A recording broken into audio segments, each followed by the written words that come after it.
Welcome to Motivational Humanity. You are not alone. Have you ever held something so precious that you instinctively cupped your hands around it just to keep the wind from touching it? That's what certain parts of your life deserve. Not because you're hiding, not because you're ashamed, but because some things are too tender, too sacred, too yours to hand over to a world that hasn't earned the right to hold them. We live in an age that worships exposure. We're told that healing means posting, that ambition means announcing, that love means proving. But somewhere in all this noise, we forgot something our grandmothers knew instinctively. Not everything that matters needs to be witnessed to be real. Today, let's talk about the quiet, radical power of privacy. Not as secrecy, but as self-respect. Because the wisest people you'll ever meet aren't the ones who share the most. They're the ones who know exactly what to protect. Before we go further, if this message finds you at the right moment, do me one favor. Type, "I am reclaiming my peace" in the comments below. Let it be your quiet vow to yourself as you listen. And if you haven't yet, subscribe. Because this channel exists for the version of you that's learning to guard her own light. Now, let's talk about the 3 things wise people never give away too soon. Your unhealed wounds. Imagine a woman named Amara. Her marriage just ended. The grief is still raw, still bleeding at the edges. And in her desperation to feel less alone, she posts the entire story online. Every betrayal, every tear laid bare for strangers to consume. Within hours, the comments pour in. Some are kind, but many are not. Someone tells her she should have seen it coming. Someone else screenshots her post to laugh about it in a group chat. A distant cousin brings it up at a family dinner, turning her private grief into public gossip. This is the danger of sharing before you've healed. When your wound is still open, you are vulnerable in ways you can't fully see yet. You invite unsolicited judgment.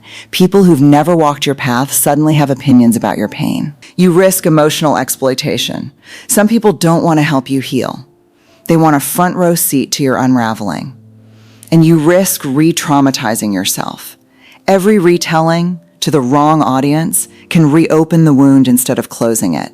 Now let me tell you about someone else, a man named Teo. When his father passed, he didn't say a word online for months. Not because he wasn't devastated, but because he understood something rare. Grief needs a container before it needs a witness. He sat with a grief counselor twice a week. He let one old friend hold his sorrow with him in long, quiet phone calls. And when he finally spoke about it publicly, nearly a year later, his words weren't raw anymore. They were rooted. They helped thousands of people because they came from solid ground, not an open wound. That's the difference. Amara's story became a spectacle. Teo's story became a gift. The only difference was timing. And who was allowed in before the world was? So here's a question worth sitting with. Whose hands is your healing currently in? Is it in the hands of a therapist, a trusted friend, your own quiet journal? Or is it in the hands of an algorithm in a comment section? Take a moment. You don't need to answer out loud. Just notice. What does wisdom look like instead? It looks like processing with a professional first. It looks like confiding in one trusted friend, not 400 followers. It looks like letting the wound scab over in private before you ever turn it into a story. Because healing isn't a performance. It's a process. And it deserves privacy before it deserves an audience. TWO, your unfinished dreams. Here's something that might surprise you. Psychologists have found that announcing your goals too early can actually sabotage them. There's a concept called social reality. When you tell people about your ambition and they respond with praise or excitement, your brain registers a small hit of accomplishment. It feels like progress, but it isn't. You've done nothing yet except talk. And that premature satisfaction can quietly drain the very motivation you need to do the real work. Think of a man named Julian who dreamed of opening a small bakery. He told everyone, his coworkers, his family group chat, his entire Instagram following. He got so many, "I'm so proud of you," messages that some tender part of him felt like he'd already made it.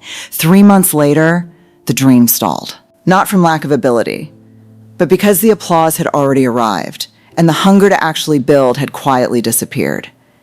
Compare that to a woman named Priya, who spent 2 years quietly teaching herself to code after work, saying nothing to anyone except her mentor. No announcements, no countdown posts, just late nights and small, invisible victories that only she knew about. When she finally left her job to launch her own product, it wasn't a leap of faith. It was the natural next step of something already fully built in the dark. The silence wasn't emptiness. It was incubation. There's a second danger, too. Other people's doubts become your doubts. Someone's fear disguised as concern plants a seed of hesitation in you. Someone's skepticism about your unconventional plan makes you shrink it down to something smaller and safer. And a third danger. You start making decisions based on how your journey looks to an audience, rather than what actually serves your growth. You chase the version of the dream that photographs well, instead of the version that's true. If you're building something right now, a business, a book, a new version of yourself, ask yourself honestly, am I doing this for the process or for the applause? There's no wrong answer, just an honest one. What wise people do instead is build in silence. They let the foundation get poured before they invite anyone to admire the house. They share only with the few who can genuinely help. A mentor, a collaborator, someone with skin in the game. Everyone else finds out when it's already real. Let your dream grow roots in private, where no one can trample them before they're strong enough to hold weight. If this is resonating, this might be a good moment to pause and comment, I am reclaiming my peace.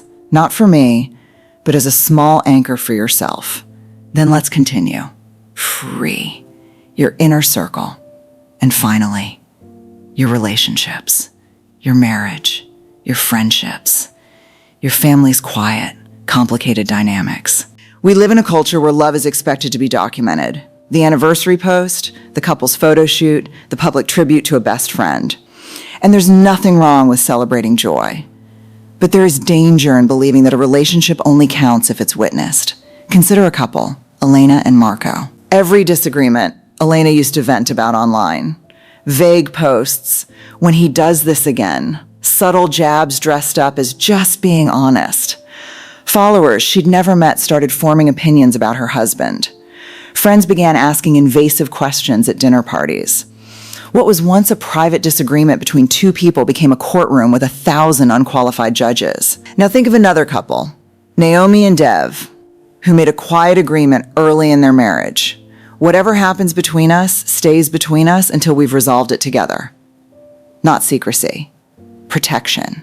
When conflict arose, they didn't perform it for an audience or process it through group chats. They sat across from each other, sometimes in uncomfortable silence, and worked it out as a team. Years later, their relationship isn't the one everyone comments on. It's simply the one that lasted. Steady, private, and real. When you overshare your relationships, 3 things happen. People feel entitled to weigh in uninvited. Your intimacy gets diluted by outside opinions. And, perhaps saddest of all, you can slip into performing love instead of living it. The strongest relationships you'll ever witness are rarely the loudest ones online. They're the ones quietly nurtured behind closed doors, where trust doesn't need an audience to prove it's real. The deeper truth. Here's what I want you to sit with. Privacy is not the opposite of connection. It's the foundation of it. Being open doesn't mean throwing every door wide for anyone who walks by. It means having the discernment to know which rooms in your life are for guests and which are only for you, and for the few who've truly earned entry. Protect your grief until it's ready to become wisdom. Protect your dreams until they're strong enough to survive scrutiny. Protect your love until it needs no permission from strangers to feel valid. Not out of fear, out of reverence for what matters. Think back to Amara, to Teo, to Julian, to Priya, to Elena, to Naomi. Notice the pattern. It was never about hiding. It was about timing, about choosing who gets to stand beside you in the tender, unfinished middle of your story before you ever hand the ending to the world. If this spoke to something you've been quietly carrying, let this be your reminder. You don't owe the world your unfinished chapters. You only owe yourself the space to write them well. Comment, I am reclaiming my peace if you're choosing, starting today, to protect what's sacred. Subscribe to Motivational Humanity so we can keep walking this road together. Share this with the one woman in your life who needs permission to stop explaining herself to everyone. And if this reached you at exactly the right moment, tell me in the comments which of these three: your healing, your dreams, or your relationships. You're guarding a little more fiercely starting today. Because some of the most powerful things in your life will never need a witness to be real. They just need you, quiet, steady, and finally free to protect your own peace.